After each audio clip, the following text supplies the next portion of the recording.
క్షమించలేదు. అయితే ఏంటంటే నేను క్షమించను, ఆడు చేసిన తప్పు మామూలు తప్పు కాదు, జీవితాన్ని కొట్టాడు, ఎందుకు పనికి రాకుండా నా జీవితం రోడ్డు మీద చేస్తాడు అని నువ్వు అనుకుంటున్నావేమో.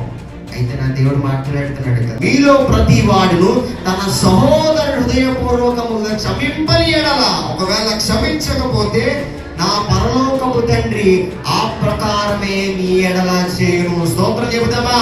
నీవు క్షమించకపోతే దేవుడు నిన్ను క్షమించాడు. ఇరుగు పొరుగు వారిని క్షమించకుండా, అదే క్షమాపణ లేకుండా ఒకవేళ నువ్వు చనిపోయావనుకో, దేవుడు కూడా రాజ్యంలో నిన్ను నువ్వు అనుకుంటావు, అయ్యా ఆయన ఆరాధిస్తూనే ఉన్నాను కదా, అయినా సరే నేను పరలోక రాజ్యానికి ఎందుకు వెళ్ళయ్యా అని అడిగితే అంటారు కదా, నీలో క్షమాపణ లేదు, నీలో క్షమించే గుణం లేదు, కాబట్టి నిన్ను దేవుడు క్షమించు. నువ్వు క్షమిస్తే దేవుడు కూడా నీ ఎడల క్షమిస్తాడు. స్తోత్రం చెబుదామా? ఆ క్షమాపణ ప్రతి ఒక్క క్రైస్తవుడు పొందుకుదునుగా.